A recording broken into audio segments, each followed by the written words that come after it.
میں اپنی ناراض بیوی کو منا رہا ہوں۔ ابراہیم کے انگوٹھا پھیرنے پر زارا کے جسم میں ایک سرد سی لہر دوڑی اور اس کا دل بری طرح سے دھڑکنے لگا، اور اس نے ابراہیم سے کہا کہ میں ناراض نہیں ہوں، پلیز چھوڑیں مجھے۔ زارا کی بات سن کر ابراہیم کو ہنسی تو بہت آئی، جو اس کی قربت میں آ کر ہمیشہ سے ایسی ہی بھیگی بلی بن جاتی تھی۔ تو ابراہیم نے مسکرا کر کہا کہ کوئی بات نہیں، تم ناراض نہیں ہو، لیکن پھر بھی مجھے تمہیں منانا ہے، اور ساتھ ہی ساتھ اس کے پھولے ہوئے گلابی گالوں پر اپنے لب رکھے۔ ابراہیم کے ایسا کرنے کی دیر تھی کہ زارا کا پورا جسم کانپ اٹھا۔ اس کے جسم کا کپکپانا محسوس کرکے ابراہیم نے کہا کہ میری جان، کیا ہوا؟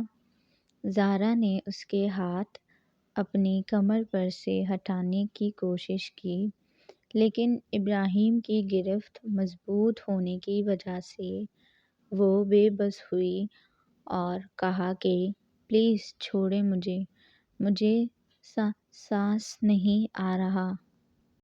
زارا کے اتنا کہنے کی ہی دیر تھی کہ ابراہیم، جو موقع کی تلاش میں تھا، اس نے جلدی سے کہا کہ کوئی بات نہیں، میں اپنی چھوٹی سی بیوی کو اپنی سانسیں دے دیتا ہوں، اور زارا کو بنا سمجھنے کا موقع دیے اس کے لبوں پر اپنے لب رکھے اور انہیں شدت سے چھونے لگا۔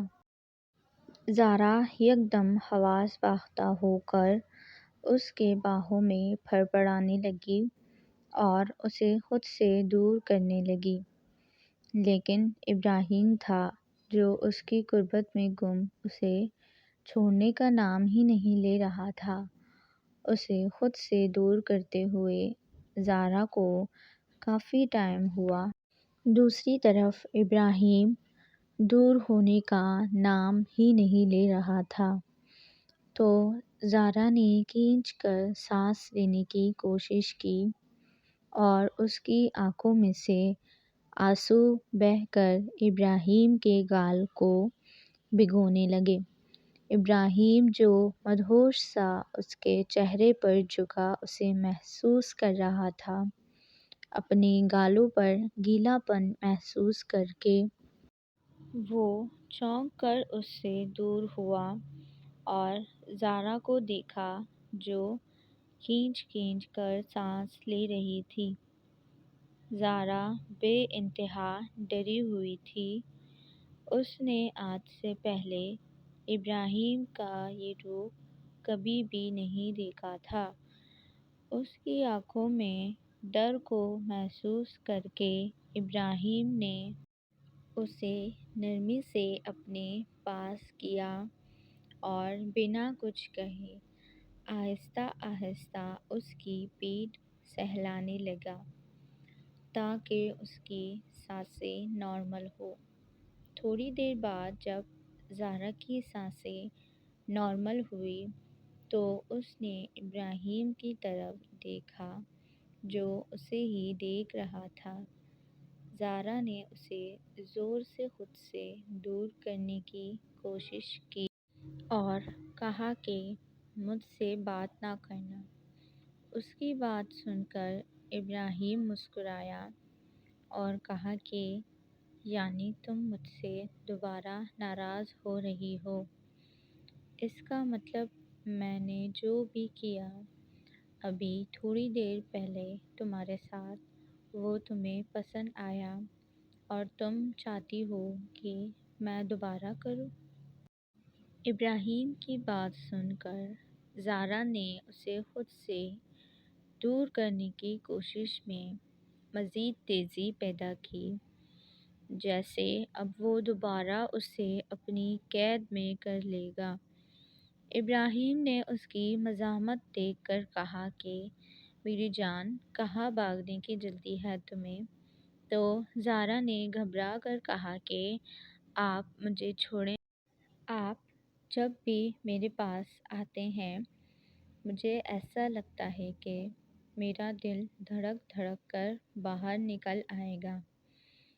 زارا کے اتنا کہنے کی ہی دیر تھی کہ ابراہیم کا زندگی سے بھرپور قہقہ کمرے میں گونجا کہ زارا نے گھبرا کر اس کے سینے میں اپنا چہرہ چھپایا اور ابراہیم نے اسے زور سے اپنے گلے میں بیٹھ لیا۔ عائشہ اپنی یونیورسٹی کے گراؤنڈ میں اداس اداس سی بیٹھی تھی۔ نہ جانے کیوں آج اس کا دل بہت اداس ہو رہا تھا۔ اس کو اپنی کیفیت سمجھ نہیں آ رہی تھی اور یونیورسٹی میں رہتے ہوئے تو وہ اور اداس اداس سا فیل کر رہی تھی۔ اسی لیے اس نے اپنا بیگ اٹھایا اور باہر کی طرف چلی گئی اور جیسے ہی باہر گیٹ کی طرف پہنچی اس نے اپنے ڈرائیور کو کال کرنے کے لیے بیگ سے موبائل نکالا۔ تبھی اس کے پاس ایک آدمی آیا جس نے باڈی گارڈ ٹائپ کپڑے پہنے ہوئے تھے۔ اسے دیکھ کر عائشہ نے سوالیہ نظروں سے اس کی طرف دیکھا تو سامنے والے نے انتہائی احترام سے کہا کہ مجھے ڈیول سر نے بھیجا ہے آپ کو لینے کے لیے۔ اس کی بات سن کر عائشہ نے کہا کہ مجھے نہیں جانا آپ کے ساتھ، آپ جائیں اور اپنے اس ڈیول سر کو بتا دیجیے گا کہ مجھ پر اپنی حکمرانی نہ چلاتے پھریں۔ میں اپنی خود کی مرضی کی مالک ہوں۔ اس کا جب بھی دل چاہے مجھے یوں اپنے پاس نہیں بلا سکتے۔ عائشہ کے دل میں جتنی بھی بڑاس تھی وہ سامنے بے قصور انسان پر نکل رہی تھی۔ اسے خود بھی اپنی کیفیت سمجھ نہ آئی اور وہ وہاں سے چلی گئی۔ پیچھے گارڈ نے ڈیول کو فون کر کے سارا کچھ بتایا تو ڈیول نے کہا کہ اپنی میم کو فون دو۔ تو گارڈ نے جا کر عائشہ کو فون دیا اور کہا کہ میم سر آپ سے کچھ بات کرنا چاہتے ہیں۔ عائشہ نے اس کی طرف گھور کر دیکھا اور غصے سے اس سے موبائل چھینا اور کہا کہ کیا بات ہے، کیوں جینے نہیں دے رہے ہیں آپ مجھے؟ عائشہ نے کافی بدتمیزی سے بولا تھا۔ تو دوسری طرف ڈیول کو بھی اس کی بدتمیزی کرنا ایک آنکھ نہیں بھائی اور اس نے کہا کہ اگلے 10 منٹ میں اگر تم یہاں میرے پاس نہیں پہنچی تو میں خود تمہارے گھر جا کر سب کو بتا دوں گا کہ تم خود آئی تھی میرے پاس نکاح کرنے کے لیے۔ اور پھر جو تمہارے دادا جی ہیں وہ تو شاید ہارٹ اٹیک سے ہی مر جائیں گے اور تمہارے باپ شاید اپنے آپ کو پھانسی پر لٹکا دیں۔ ڈیول نے اس کے نہ آنے کا اتنا برا نقشہ کھینچا تھا کہ عائشہ کی روح تڑپ اٹھی اور اس نے کہا کہ تم ایک انتہائی گھٹیا انسان ہو۔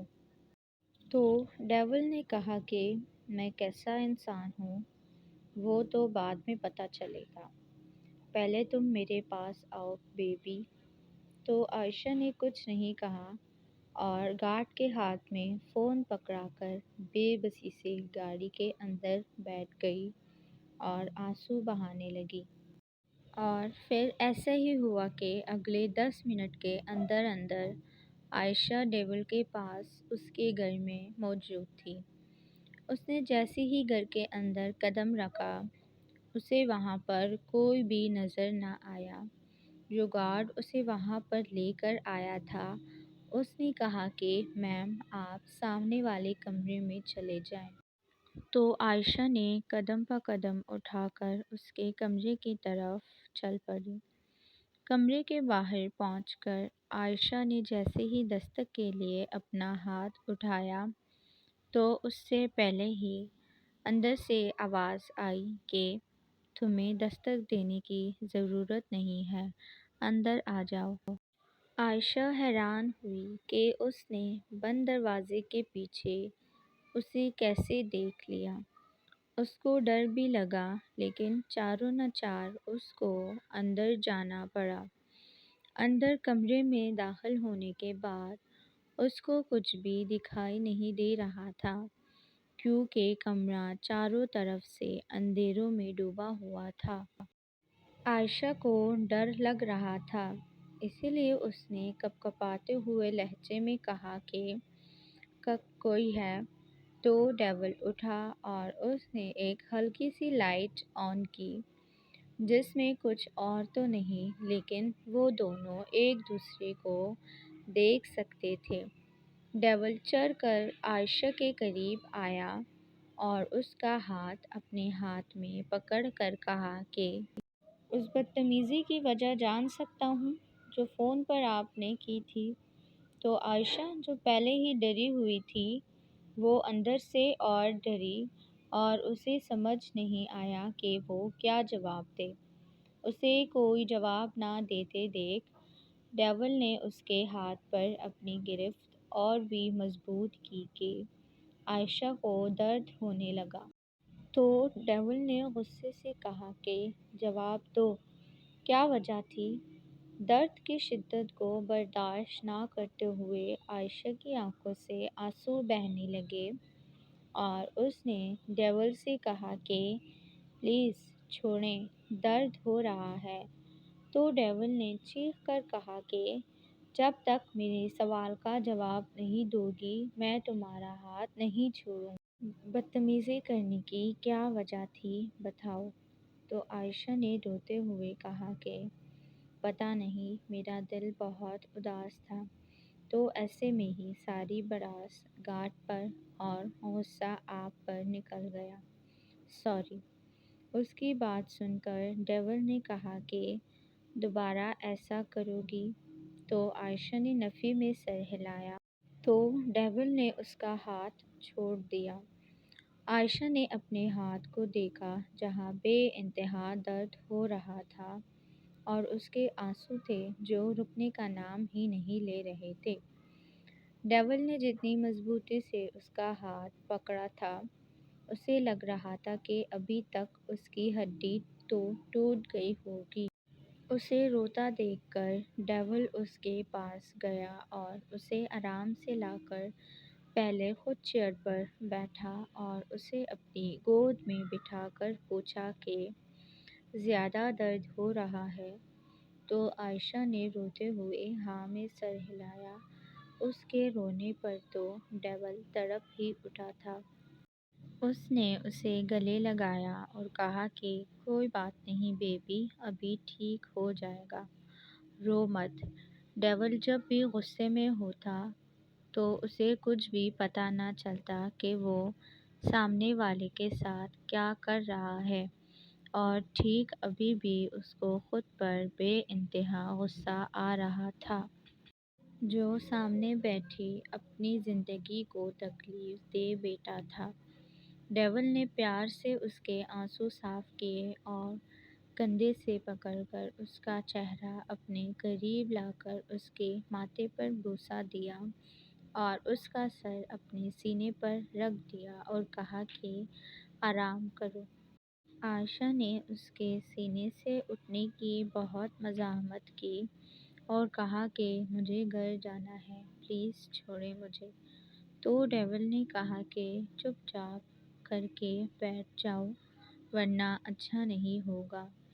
اس کے بعد میں چھپی دھمکی کو محسوس کر کے عائشہ نے بے بسی سے اپنا سر اس کے سینے پر رکھ کر اپنی آنکھیں موند لیں۔